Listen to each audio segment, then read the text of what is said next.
Assalamualaikum warahmatullahi wabarakatuh. Waalaikumsalam warahmatullahi wabarakatuh. Alhamdulillahi binikmatillah.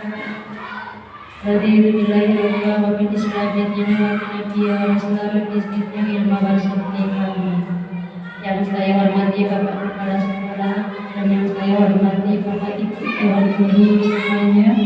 Pertama, marilah kita mengucapkan puji syukur kehadirat Allah Subhanahu wa Ta'ala yang mana telah memberikan nikmat sehat kepada kita semua, sehingga pada siang pagi menjelang siang ini Bapak Ibu saya menghadiri esaminasi saya pada modul 1.4. Mudah-mudahan acara berjalan dari awal sampai akhir dengan lancar. Salawat serta salam tercurahkan kehadirat Nabi akhir zaman Nabi Muhammad Sallallahu Alaihi Wasallam yang mudah-mudahan kita semua menjadi umat beliau dan mudah-mudahan telah kita mendapat syafaat dari beliau. Amin amin ya rabbal alamin.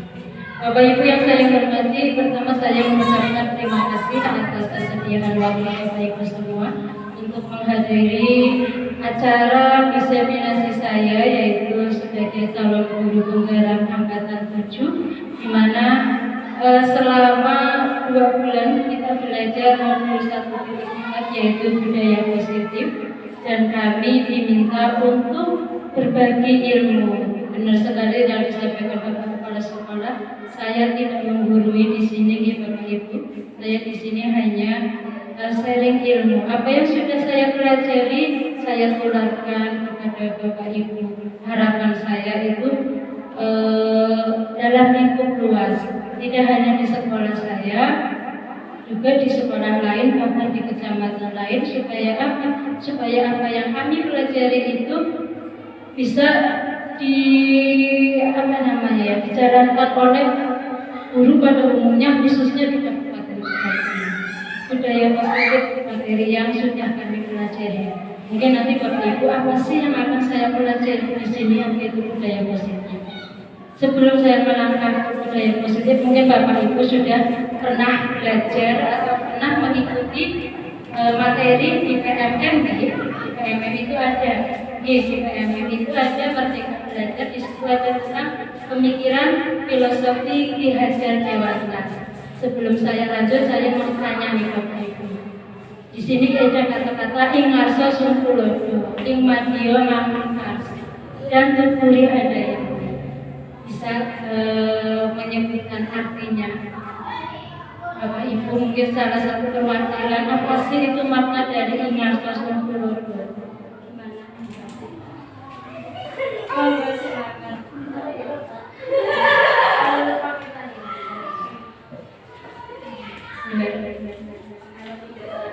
Di depan memberi contoh, di belakang memberi contoh.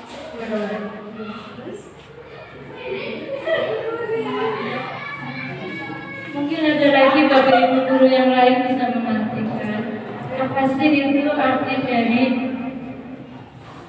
Innaso Sungkulodo Ingmadya Maso dan Tuturi Hadayani. Ayat barangkali bisa menjelaskan Eko. Jadi saran guru itu harus ini ya Bapak Ibu, betul sekali pesanan Bapak kita luar biasa. Oke, terima kasih Pak kita atas masukannya dan pemahamannya. Itu memang seorang guru itu harus tahu dia itu siapa sih Bapak Ki Hajar Dewantara itu, apa pendidikan Indonesia. Kemudian kelahirannya dijadikan sebagai hari pendidikan nasional di tanggal berapa ya, hari pendidikan nasional 2 Mei kan. Nah, kalau kita seorang guru setidaknya minimal kita itu mempelajari apa sih filosofinya beliau. Innaso Sungkulodo, betul sekali. Di depan kita itu memberi contoh. Di depan kita itu harus memberi contoh. Lalu Ingmadya mangun karso. Madya itu apa?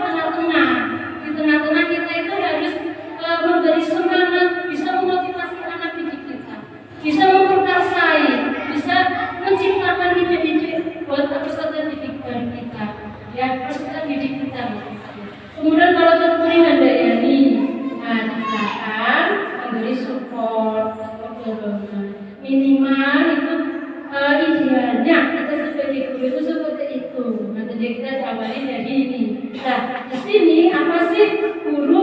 Guru itu apa sebagai bukan hanya pentransfer materi, memberi pelajaran ini loh, sesuai dengan apa pengetahuan kognitif saja. Tapi di sini maknanya lain adalah di sini di pendidikan itu bertujuannya untuk apa? Menuntun kamu.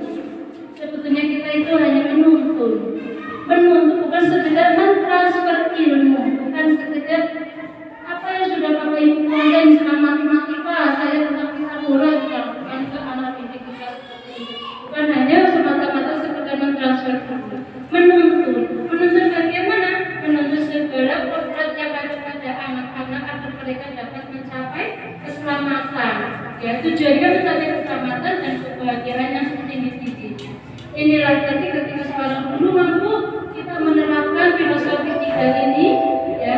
Kemudian tujuan pendidikannya yaitu kita menuntun Bapak Ibu, bukan sekedar memberi materi ini. Nah, kalau begitu kita ibaratkan sekolah itu seperti apa? Sekolah itu seperti ibaratnya ladang. Kita dalam ladang bagi guru bayangkan seorang petani itu sedang menanam benih kita itu siapa? Siswa Bapak Ibu. Nah, nanti kita pada ke budaya positif supaya ladang atau benih yang kita tanam itu akan tumbuh sesuai keinginan kita itu akan seperti apa? Gitu ya. Nah, di sini kita perlukan yang namanya benih pekerti. Jelas benih pekerti itu sangat dibutuhkan dalam proses berjalannya pendidikan, terutama di lingkungan sekolah dengan kompleksitas karakter siswa yang berbagai macam. Itu di Bapak Ibu. Jadi awal kita itu memahami dulu Bapak Ibu. Sudahkah kita mempelajari apa sih yang diajarkan oleh Ki Hajar Dewantara? Sudahkah kita memberi contoh di depan ketularan? Nah, begitu kita menuntun peserta didik kita, menuntun. Sekali lagi bukan kita hanya memberikan transfer ilmu, tapi kita hanya menuntun. Di sini di Merdeka Belajar malah kita menghamba kata siswa. Nah, kata-kata menghamba itu bukan konotasinya saja Bapak Ibu. Nanti kalau menghamba berarti siswa itu ibarat dewa. Apa-apa siswa dituruti gitu ya. Bukan istilahnya memetik siswa. Jadi memang paradigma pembelajaran itu berjalannya memang seperti itu sesuai dengan kodrat zaman. Seperti halnya sahabat Nabi itu harus dilakukan ketika tuntunlah didiklah anakmu sesuai dengan zaman. Jadi jangan mendidik anak itu ketika sampai kita seperti ini, mendidik anak kita siswa kita seperti ketika kita SD. Ada yang tidak itu saja dan kita seperti itu. Nih, kita katakan ke budaya positif atau ekosistem positif. Tadi ini bahwa sekolah itu ibarat ladang yang mana petani itu menanam benih jagung supaya benih jagung itu tumbuhnya sesuai dengan kualitas ya, sesuai dengan keinginan kita kan berkualitas, nilai jualnya tinggi. Kita ambil contoh perbandingannya dengan hidup tumbuh-tumbuhan seorang petani. Ini menanam padi misalnya, mungkin Bapak Ibu bisa membaca sendiri.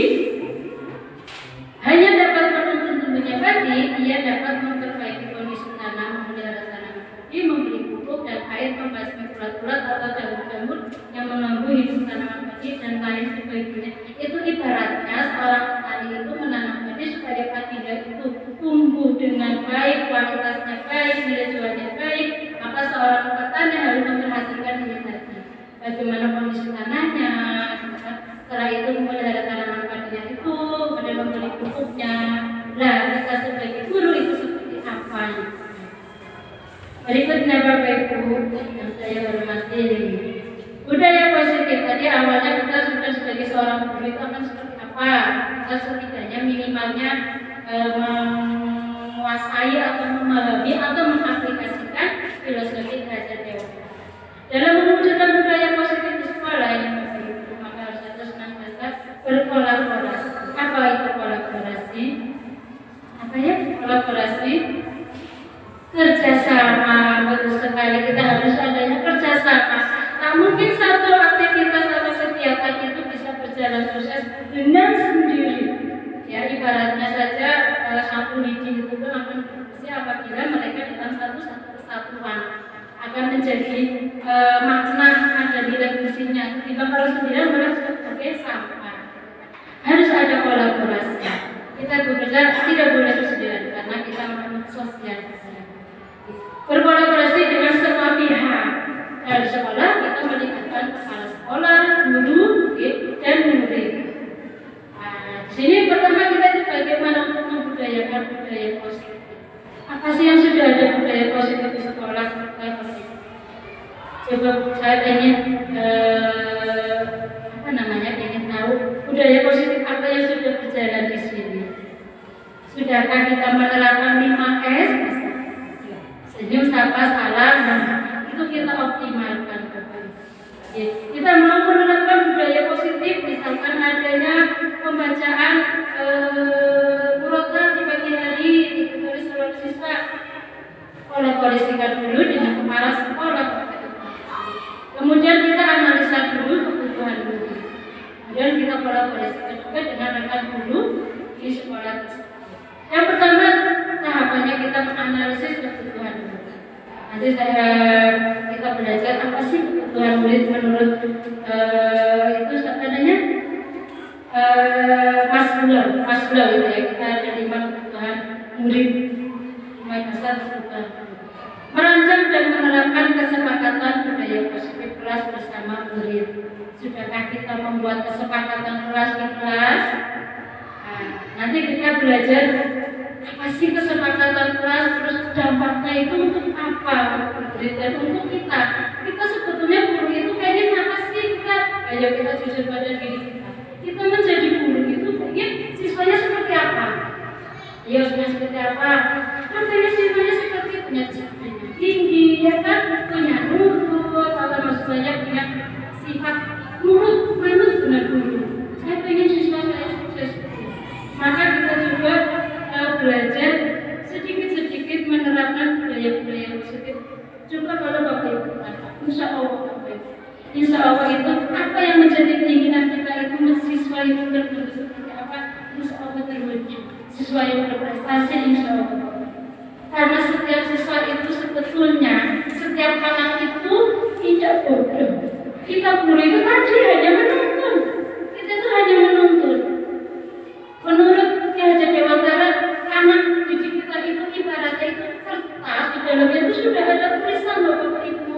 Tugas kita itu hanya untuk menebar tulisan-tulisan itu, ya, menebarkan bahwa ini tadi anak ini bakatnya ternyata di menyanyi, itu sudah ada. Tugas kita itu menuntun supaya memunculkan bakat itu. Nah, dalam proses menuntun itu kita butuh yang namanya pengorbanan. Ya. Butuh pengorbanan waktu dalam membimbing melatih. Anggaplah anak didik itu bukan siswa yang harus dipenuhi, tapi teman, anak bisa. Buatlah anak didik itu nyaman. Dimanapun kita bekerja, kalau kita punya prinsip ya Bapak Ibu, saya itu dengan seperti ini. Saya itu jadi kita bekerja di sini di sekolah ini Insya Allah bisa membawa prestasi sekolah tersebut. Karena kita harus punya prinsip. Prinsip yang apa? Ya tadi kita terapkan 3 filosofi tadi, ya yang disebutkan oleh Bapak Ki Hajar Dewantara. Ini tadi yang Bapak Ibu menganalisis kebutuhan murid. Nanti apa saja sih kebutuhan murid? Kita harus bisa menganalisis. Orang mengetahui, orang bisa berkembang. Anak ini seperti ini sebetulnya kebutuhannya apa sih? Oh ternyata dia ingin diperhatikan. Di kelas itu seringnya bicara sendiri, kebutuhannya dia sebetulnya apa? Kita hanya menonton mengajarnya. Yang siswanya terbentuk seperti itu. Itu berkolaborasi yang ketiga untuk menerapkan kesepakatan kelas. Buatlah kesepakatan kelas untuk mewujudkan budaya positif. Kesepakatan itu bukan peraturan kelas ya Bu. Bukan apa-apa jadinya kesepakatan. Apa sih kesepakatan peraturan bedanya apa? Melakukan kontrol oleh guru dan disiplin. Posisi kontrol guru nanti kita belajar apa saja sih posisi kontrol guru. Guru itu bukan hanya sebagai pemberi hukum, gitu ya. Nanti Bapak Ibu bisa, saya selama ini ternyata hanya sekedar pemberi hukum. Ini adalah Ini foto kegiatan pembelajaran kami dulu di Sukoharjo. Ada beberapa siswa ketika dalam pembelajaran di sini dia hanya bermain sendiri, kemudian dia mondar mandir, gitu. Kemudian ada yang tekun belajarnya. Nah, itu kan siswa berbagai karakter pembelajaran saat pembelajaran. Nah, kita harus mengetahui kebutuhan siswa itu. Kita analisis untuk apa, untuk kita bisa bertindak terhadap siswa tersebut. Ini kegiatan pembelajaran kami dulu di SD SMP 1. Kemudian nanti kita belajar. Nah, ini adalah kolaborasi dengan guru. Setelah kita menganalisis, kemudian kita berdiskusi. Ini loh siswa saya seperti ini. Nanti kita sharing-sharingnya. Ini ada komentar saya. Kemudian, nah ini. Nanti kita sampai ke kebutuhan tadi yang saya sebutkan. Perubahan paradigma stimulus respon dan teori kontrol. Teori kontrol. Siapa yang bisa mengendalikan diri kita? Siapa? Kita ya. Kita sendiri ya. Nah, bagaimana kita bisa memotivasi peserta didik kita supaya kontrolnya itu bukan pada kendali kita. Kalau saja kita menggenggam tangan, dan misalkan hati kita ya, sekuat apapun teman kita berusaha untuk membuka teman kita, bakalan terbuka. Hanya yang mengontrol itu kita. Jadi buat mahasiswa, sampai kepada siswa itu mengontrol itu harus pada keyakinan sendiri, bukan pada kita sebagai guru yang mengendalikan. Ini nanti kita mencoba mengubah orang agar berbeda masalah dengan kriterinya stimulus respon. Tapi kalau yang teori kontrol ini kita belajar idealnya kita harus seperti ini, kita berusaha memahami pandangan orang lain tentang dunia. Semua perilaku itu memiliki tujuan. Hanya Anda yang bisa mengontrol diri Anda, bukan orang lain. Anda tidak bisa mengontrol orang lain. Ya, jelas sekali. Seperti halnya Anda juga tidak bisa mengontrol siswa. Maksudnya bukan mengawasi, tak boleh gitu. Mengawasi, mengontrol siswa. Nah, siswa kalau tidak lagi seperti ini pakai guru, kita analisis dulu kebutuhan siswa itu sebetulnya apa. Jadi bertindak terhadap siswa itu jangan disamaratakan. Ya dari samaratakan siswa ini kita hanya seperti ini. Tidak harus tahu psikologi dan kebutuhan siswa, kenapa siswa melakukan itu. Nah, nanti kalau kita bertindak tadi dengan posisi kontrol, ini terwujudnya suatu merdeka belajar yang sekarang sedang kita pelajari, bukan nanti merdeka.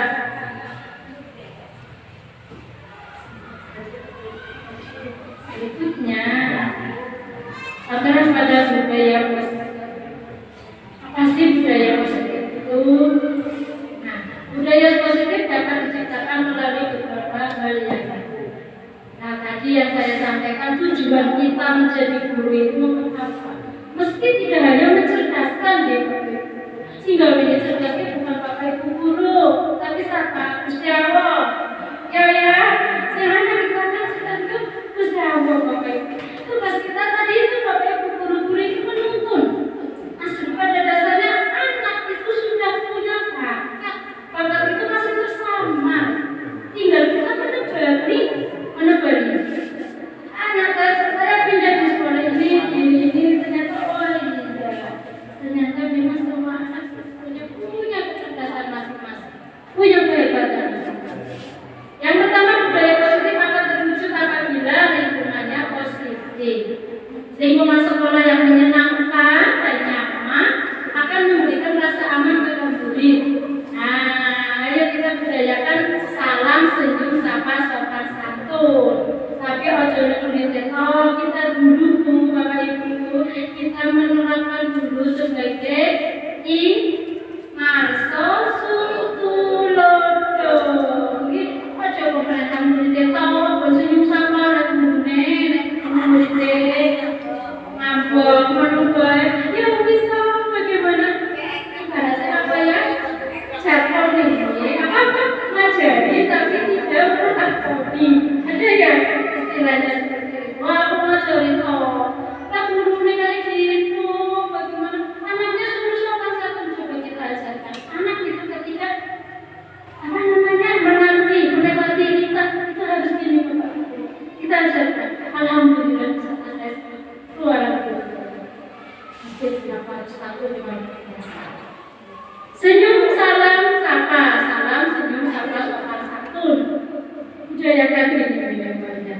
tempel di kelas. Jadi kita buat salam dulu atau bilang senyum ya. Pertama kita kalau ketemu senyum dulu ya, senyum, kemudian salam, sapa, budaya 5S.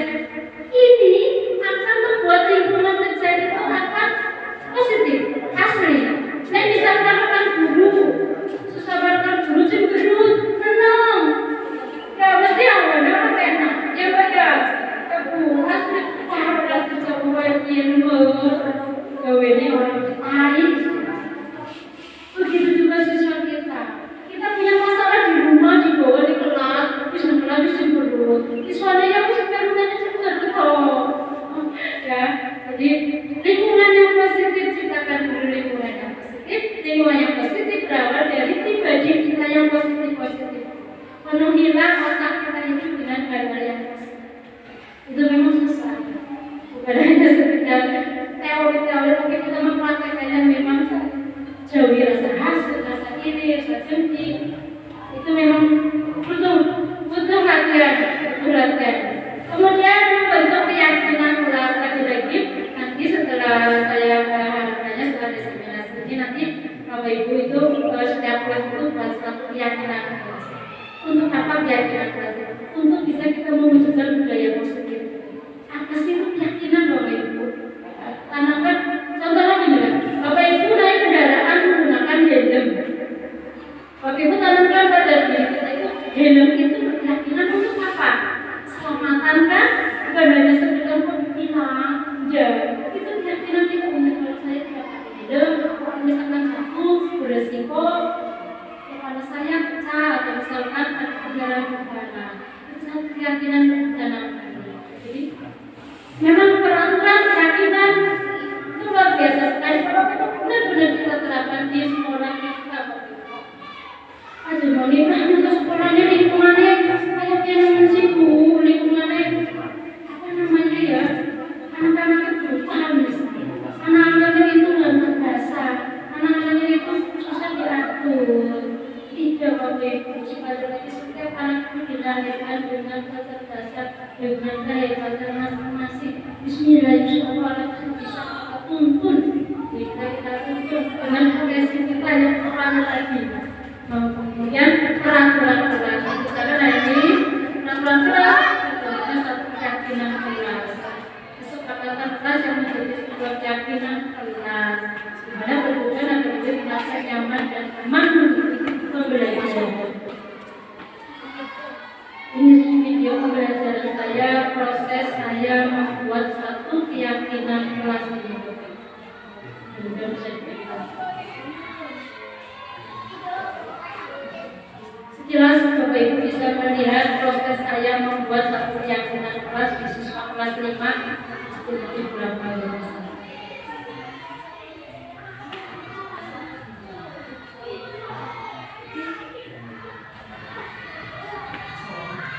Pertama Bapak Ibu itu boleh lakukan di awal pembelajaran buat satu YL atau apa ya Pak? Istilah ini namanya apa?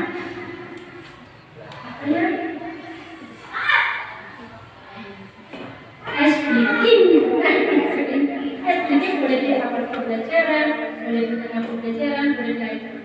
Sudahkah Bapak Ibu tulis di buku kelas ini? Semangat, ya bisa. Ini bisa diterapkan gini. Tangan di atas, menggapai bintang, tangan ke samping, burung yang terbang, tangan ke depan, ikan berenang, duduk yang tenang, siap belajar, boleh diterapkan. Di tengah pun boleh kita buat SBG. Ini saya memberikan pengalaman dulu apa itu keyakinan. Keyakinan keras.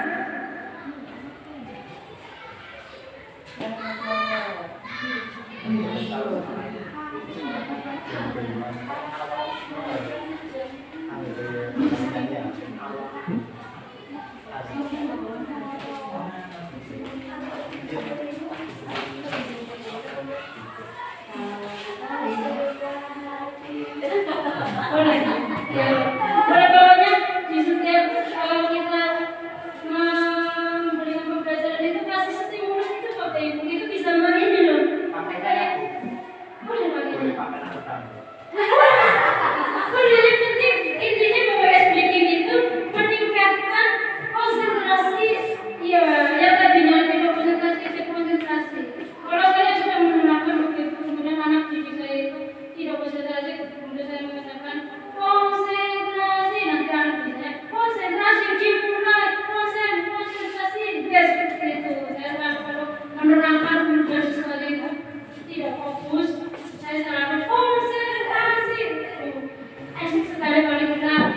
apa namanya ya, menerapkan pembelajaran yang asyik buat anak-anak.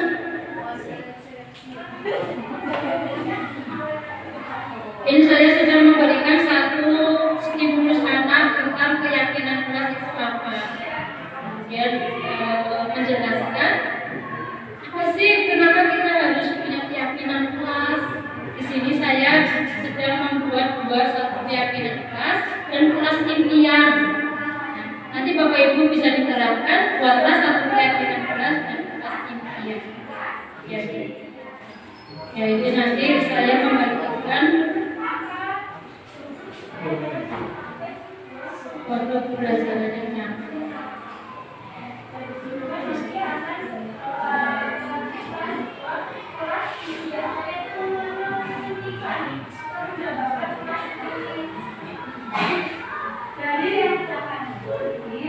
Ini dulu pertama saya membagikan anak itu tentang hak dan kewajiban. Anak itu menulis hak dan kewajiban itu apa? Ada di kelas 5 memang ada pembelajaran tentang hak dan kewajiban. Dari situ anak akan tahu hak saya ini, kewajiban saya ini, kelas satu keyakinan alurnya anaknya.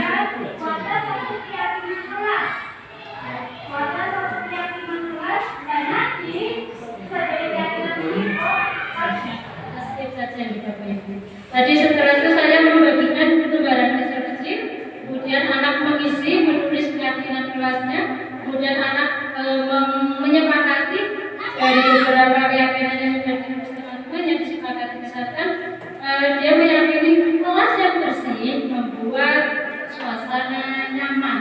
Nah, jadi keyakinan kelasnya itu kelas yang bersih membuat pembelajaran asyik. Nah, jadi manakala kelasnya kotor dan yang membuat kotor, istilahnya anak tersebut itu diberi konsekuensi. Datang tepat waktu dalam pembelajaran membuat saya lebih paham pembelajaran yang diberikan guru. Jadi ketika anak itu terang itu satu keyakinan. Jadi saya berkeyakinan kalau saya datang pembelajaran tepat waktu, saya mesti menguasai pembelajaran atau paham materi yang disampaikan Bapak Ibu guru. Kalau saya terlambat, saya konsekuensinya apa? Itu keyakinan-keyakinan yang tadi kami buat disepakati. Ada lagi membuang sampah sembarangan. Saya malu jika membuang sampah sembarangan. Jadi kalau ketika membuang sampah sembarangan, dia akan merasa malu. Konsekuensinya itu seperti apa? Itu buatlah nanti Bapak Ibu guru mencoba untuk membuat satu keyakinan kelas. Ini di sini ini nanti ada kegiatan pendalaman keyakinan kelas KPT itu yang terdengar, ada terdengar, terlihat, kemudian berperilaku. Terdengar misalkan kayak hanya seperti mendengarkan gitu kalau terlihat anak itu tadi kan keyakinan kelasnya kelas bersih, anak terlihat membersihkan ruangan itu materi-materinya. Nanti di sini banyak sekali sebetulnya materinya. Berikutnya Bapak Ibu. Ini kebutuhan tadi yang saya jelaskan tentang kebutuhan anak, kebutuhan manusia. Ini menurut Maslow ini. Bapak Ibu harus paham ini. Coba kita lihat cinta kasih, rasa memiliki dan dimiliki. Anak itu ini kebutuhannya ini penguasaan, bertahan hidup, kesenangan dan kebebasan. Tadi di gambar yang pertama ada anak yang misalkan pembelajaran tapi dia pun berjalan-jalan. Saya analisis sebetulnya kebutuhan anak itu apa? Oh, ternyata kebutuhan anak itu di sini ini kebebasan. Jadi anak itu pengen ketika di dalam pembelajaran itu dia merasa bebas. Kemudian ada lagi yang lagi pembelajaran tapi dia bermain sendiri. Oh, dia ternyata pengen diperhatikan. Berarti kebutuhan dasarnya itu cinta kasih. Gitu. Pernah kan Bapak Ibu guru di kelas sering menjumpai anak didiknya seperti itu? Pernah ya, sering ya. Anaknya seperti ini kita pahami dulu kebutuhan itu apa. Kebutuhan anak itu apa gitu. Nah, nanti kalau sudah tahu kebutuhan anak itu, maka kita bagaimana? Nanti ada yang namanya sertifikat diskusi. ini. Nah, ini ada contoh ini. Coba saya ingin dari 1, 2, 3, 4 apa kebutuhannya. Coba deh, kita nanti maju. Coba Mbak kita dibacakan kemudian kebutuhan anak ini. Nanti ya kebutuhan itu yang saya putar kembali kebutuhannya. Ini ya. Nah, cinta kasih, rasa memiliki dan dimiliki, penguasaan, keadilan, kesenangan, kebebasan. Ada 5 kebutuhan dasar manusia menurut Maslow. Nah, ini contohnya. Nah, nomor 1. Ibu guru bilang, aku tidak boleh bersenandung. Waktu mengerjakan tugas, katanya kelas harus tenang, tidak ada suara. Padahal kan aku suka dan senang menyanyi. Hubungannya berarti kebebasan. Untuk yang nomor 2, ibu guru tidak menyapaku hari ini, padahal aku pakai bibit rambut baru. Kebutuhannya perhatian. Yang ketiga, aku bosan, masa belajarnya cuma gitu-gitu aja, dengerin ibu guru aja. Kebutuhannya kebebasan. Yang keempat, aku sebel, gambarku tidak rapi, malah ibu guru nunjukin ke teman-temanku di depan kelas. Apa ini sebenarnya?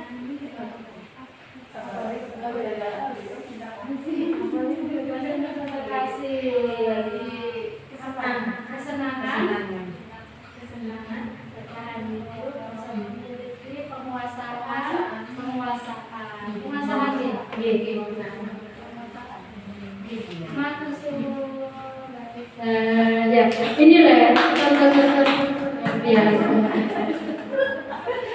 Ini contoh ilustrasi kita bisa memahami kebutuhan siswa.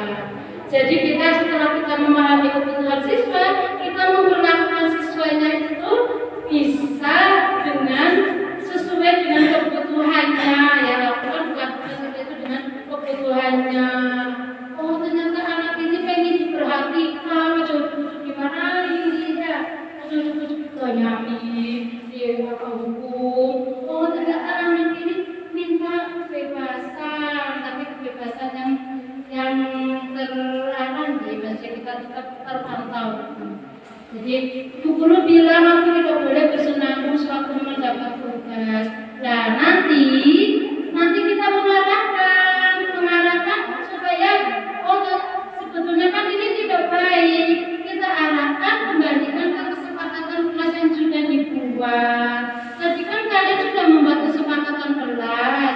Kalau di dalam kelas itu kan tidak boleh bersenandung. Kalau di dalam kelas itu kan harus tenang mendengarkan penjelasan guru. Boleh berbicara kalau dipersilakan. Apa konsekuensinya? Nah, itu kita langkah berikutnya itu menerapkan segitiga restitusi Bapak Ibu. Itu penyelesaian kelas. Ini nih, ya langkah berikutnya ini. Apa itu restitusi? Di sini ada yang mendaftar CGP. Ayo, setelah ini kita harus semangat, punya tergerak, ya tergerak. Nah, ini saya sedang menggerakkan. Bapak Ibu sudah tergerak, saya menggerakkan dan digerakkan. Tergerak, menggerakkan, tergerakkan. Kita akan belajar ini Bapak Ibu, pindah sekali memang pembelajaran yang ada di CGP. Kalau kita benar-benar apa namanya ya, mengikuti dengan seksama ya. Oh sebetulnya memang saya ternyata jadi guru selama ini seperti ini. Oh pantesan pendidikan yang saya di SD saya itu nggak maju-maju itu lah ya. Ini apa itu restitusi tadi ya, setelah ada kasus-kasus itu kita selesai, kita memahami kebutuhan siswa dan kita solusikan anak sesuai dengan kebutuhan siswa melalui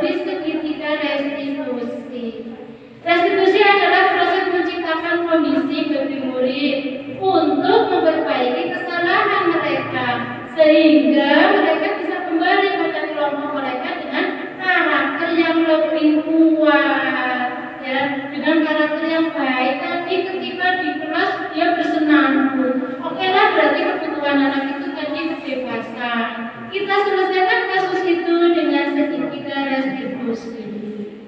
Nah, tahapannya itu apa? Segitiga restitusi Bapak Ibu.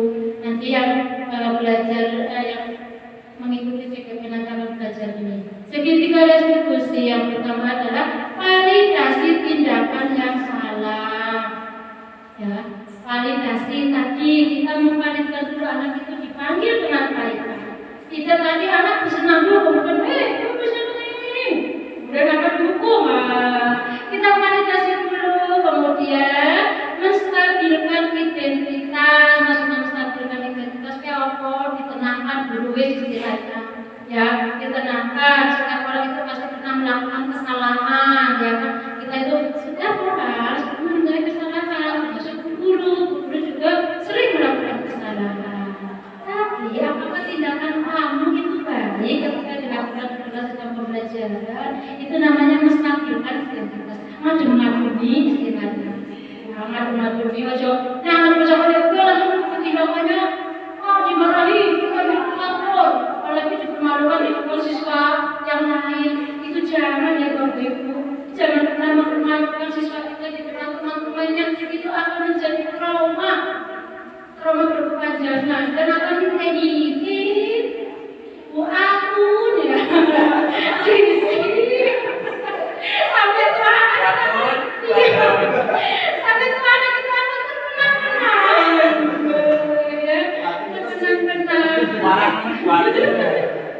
Mungkin Bapak Ibu ini pernah mendengar cerita penemu listrik, atau katanya Aristoteles ya. Iya, bagaimana beliau itu, dia itu bodoh sekali. Tapi orang tuanya baik itu dia memang tidak mempermalukan seorang Aristoteles itu di depan teman-temannya, dikasihlah surat oleh gurunya ya, katanya ya. Jadi saya masih akan kembali mengingatkan kembali barangkali lupa tentang Aristoteles kenapa jadi penemu yang hebat. Jadi dia itu bodoh, kemudian disuratin gurunya yang itu orang tuanya membaca saya itu tidak boleh sekolah lagi karena gurunya terlaluan. Tapi orang tuanya itu malah menutup-nutupinya. Jadi tidak dikatakan tidak kamu itu dikeluarkan sekolah tidak, tapi kata gurunya dan Aristoteles disebutkan dengan ininya kecerdasan otak kirinya, berarti namanya apa ya, psikomotoriknya ya, kognitifnya memang bermata psikomotoriknya itu tinggi. Jadi dia menemukan apa aja sekarang menjadi orang yang terkenal itu. Jadi membuat siswa itu menemukan bakatnya itu tidak dengan mempermalukan siswa itu, ya. Jangan memalukan siswa di depan teman-teman. Kemudian menanyakan keyakinan kelas. Loh, tadi kan kita sudah membuat keyakinan kelas. Kalau kamu berbicara bersenandung di dalam kelas, itu melanggar keyakinan kelas kan, gitu loh, kan? Kita tanya, kamu ingin menjadi orang seperti apa? Setiap orang tua menginginkan anaknya menjadi anak yang baik, sukses. Anak pun ketika ditanya, kamu akan menjadi apa? Pernah Bapak Ibu menanyakan ke siswanya, ingin jadi perampok? Ada nggak? Gak ada ya. Kamu kalau besar ingin jadi apa? Ingin jadi perampok? Atau ingin jadi tukang beca? Anda kan? Jadi harapannya ingin menjadi orang sukses. Ingin menjadi tadi yang menjadi pendidikan adalah keselamatan dunia dan akhirat, kebahagiaan yang hakiki. Tentunya kalau kita menuntut sudah pendidikan itu mencapai kebahagiaan yang hakiki. Nilai-nilai apa yang telah kita sepakati, kita tanyakan loh. Tadi kasusnya tadi jangan ujuk-ujuk kamu diberi hukuman, jangan ujuk-ujuk diberi sanksi. Tapi kita stabilkan dulu dengan penerapan segitiga restitusi. Budaya yang positif melalui terbentuknya kesepakatan kelas. Kesepakatan kelas yang kita bentuk pasti isinya yang positif-positif, isinya yang baik-baik, isinya bertujuan untuk anak didik kita itu menjadi anak didik yang sesuai dengan harapan kita mesti. Ini segitiga restitusi, ada 3 tahapan. Nah, tadi yang saya ceritakan, guru itu memiliki posisi idealnya guru itu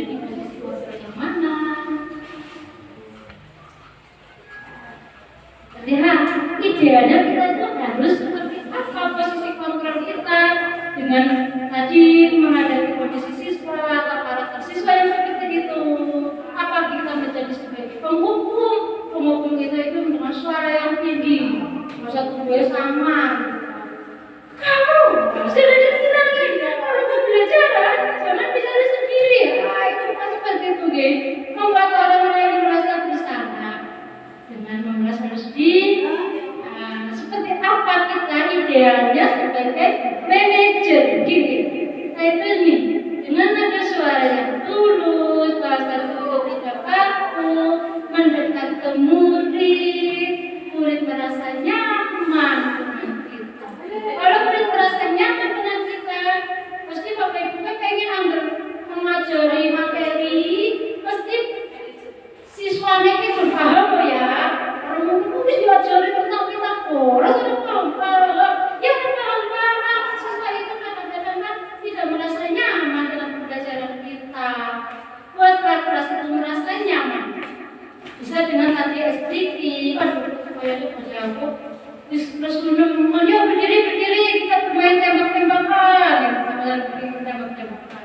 Atau kita bermain tembak nyamuk, atau kita SDK yang lain apa kreatif kita pakai.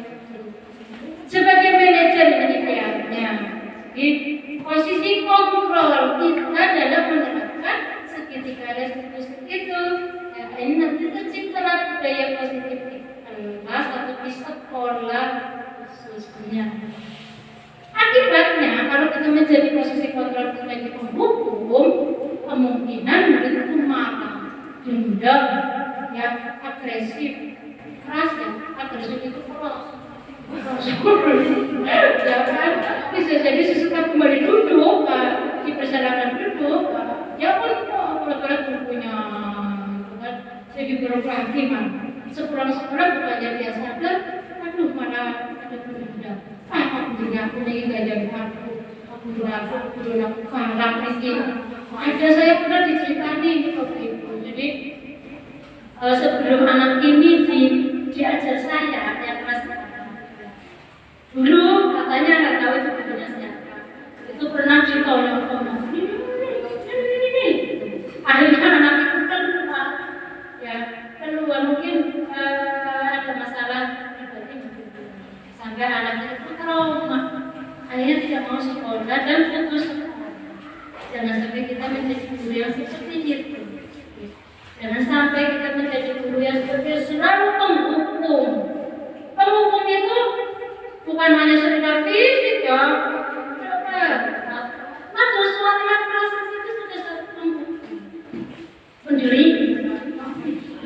Ada penghukum namanya verbal dan non verbal ya. Kalau verbal itu kan ini kan ya verbal, kalau non verbal kan ucapan, pelototan gitu juga kan. Coba seperti menderit. Ini nggak tidak takut. Sama sekali juga yang takut dengan itu ya. Karena kita memiliki mati. Oh, berarti kita kondisi lingkungan siswa yang seperti itu, maka kita menjadi posisi kontrolnya di mana? Kita pilih tadi, oh tidak pas kalau bisa menjadi seperti ini. Tebal, berjelihan, tebal suara keras. Membuat orang lain merasa bersalah, murid akan merasa bersalah setelah mengecewakan ibu atau bapak gurunya. Jadi kalau kita posisinya ini, posisi kontrol kita membuat orang lain merasa bersalah, akan berakibat kepada muridnya itu akan seperti ini, Bapak Ibu. Nah, tidak seperti murid dalam dengan guru penghukum, di mana murid bisa menumpahkan amarahnya walaupun dengan cara negatif. Tapi di sini murid tertekan seperti itulah yang tiba-tiba bisa meletus amarahnya dan bisa menyakiti diri sendiri atau orang lain karena dia merasa bersalah. Nah, ini ketika misalkan kita seperti ini, adik kamu ini bagaimana ya, kamu sudah berjanji dengan ibu tidak akan terlambat lagi. Kamu kenapa sudah senang sekali mengecewakan ibu? Berarti kan anak itu merasa bersalah, dia pun membuat ibu kecewa dengan kita mengucapkan kata itu, Bapak Ibu.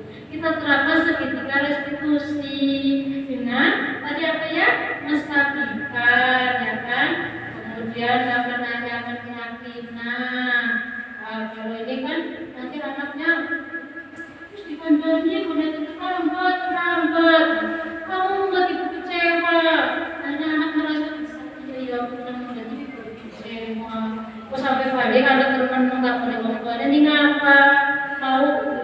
ngomong, tidak mengecewakan ibu. Ada sepanjang masanya bisa jadi ada merasa kekecewaan. Teman, murid akan merasa senang dan akrab dengan guru. Padahal kita menjadi sebagai seorang teman atau ini dia adalah manajer pun di dalam itu termasuk teman. Ini dia asik sekali pada seorang guru itu dekat dengan murid nyaman dan murid itu kita mau murid itu.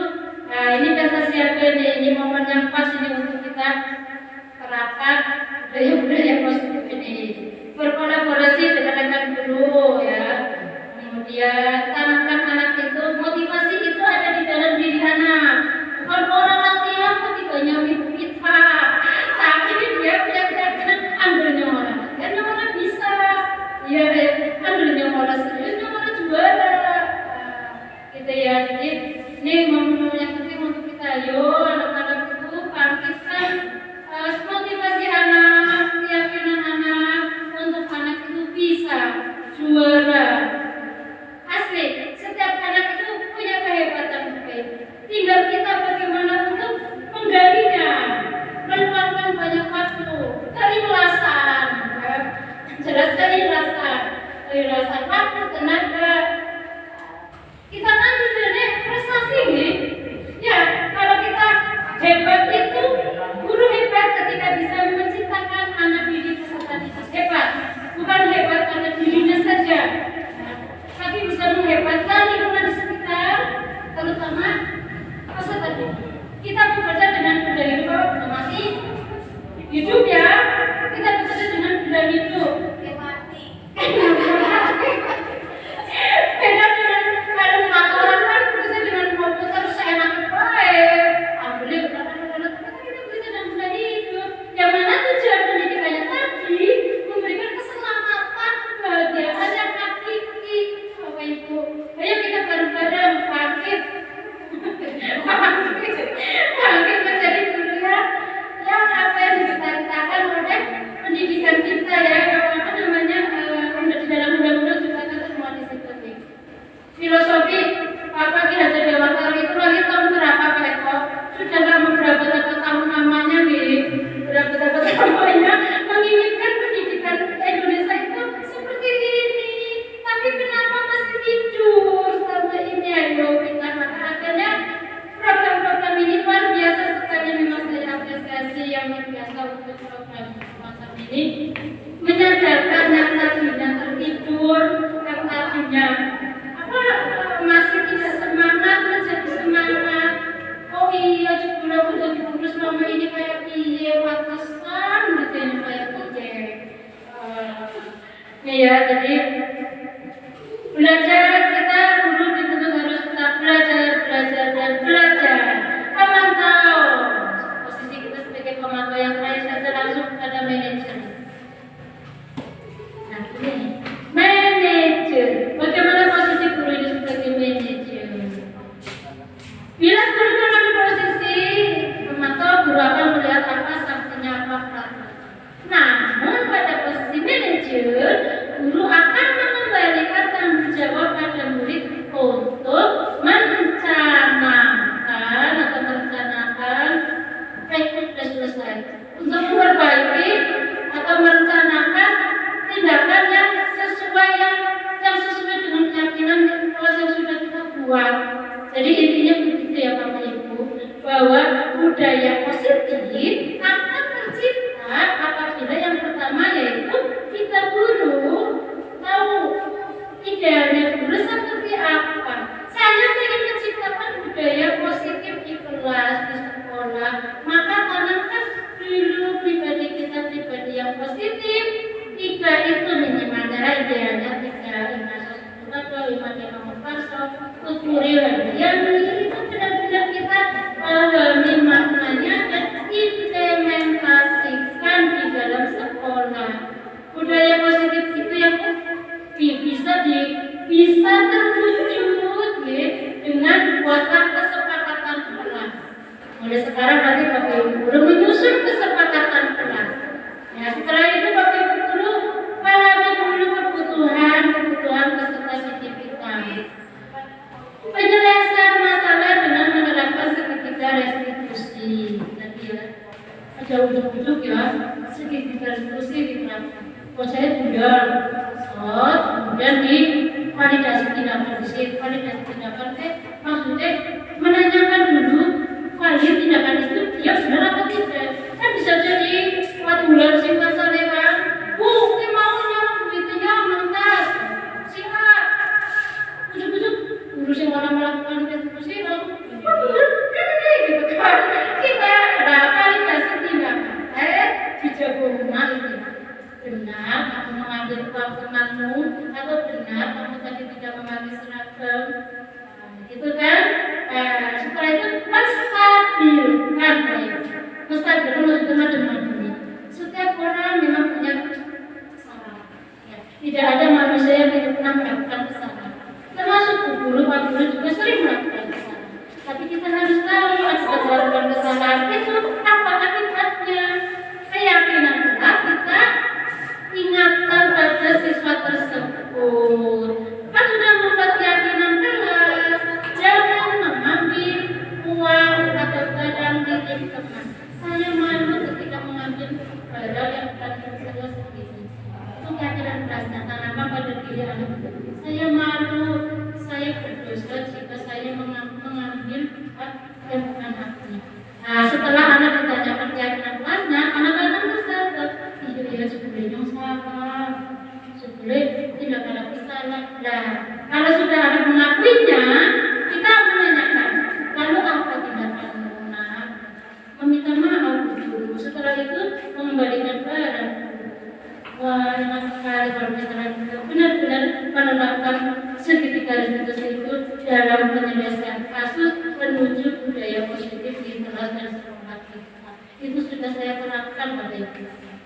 Saya pernah ada kasus dulu waktu mengikuti jalan anak latihan nari dan tidak selayaknya orang tua itu anak itu ditakali temannya orang tua itu cukup masuk ketika anak itu di lingkungan sekolah itu tanggung jawab siapa?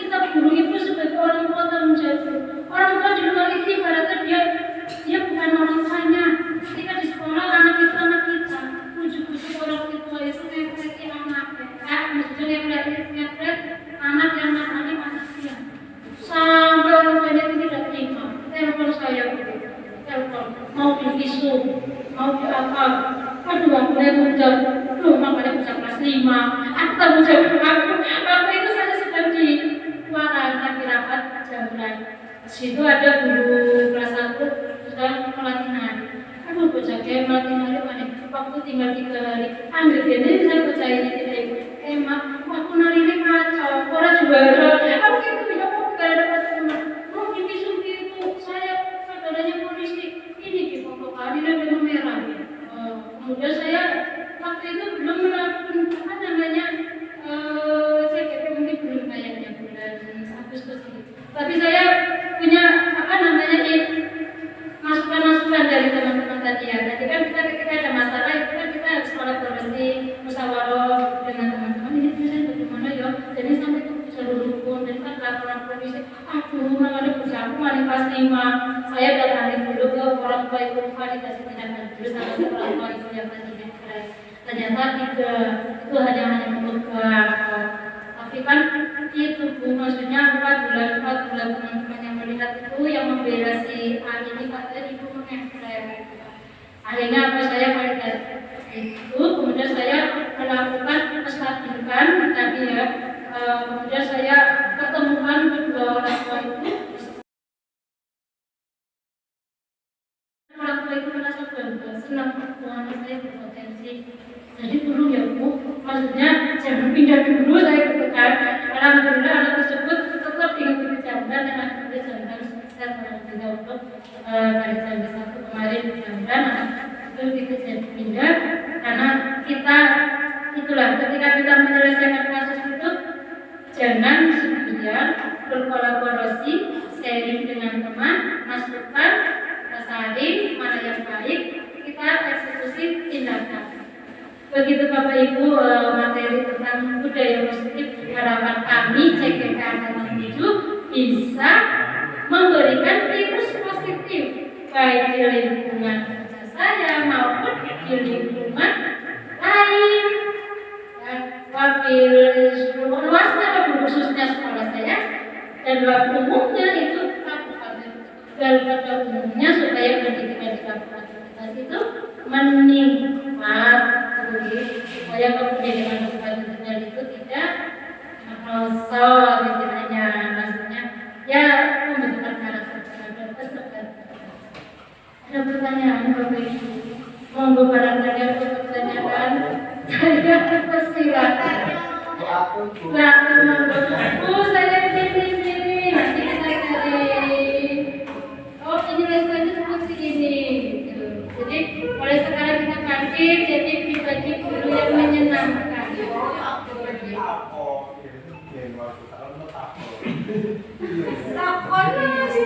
Tadi ini udah satu kota. Ya, mau bapak bawa apa pas bawa yang akan masuk.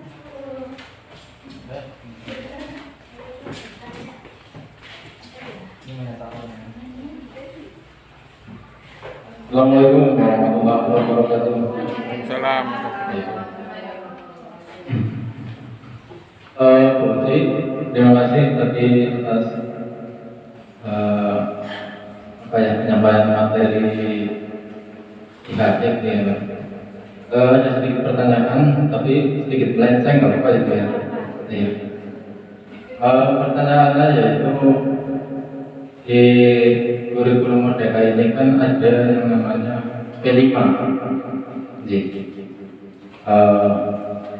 proyek penguatan profil belajar Pancasila. Nah, untuk proyek itu dalam satu semester itu dilaksanakan boleh lebih dari satu kali atau dilaksanakan di semester depannya, di semester 2 atau gimana? Terima kasih.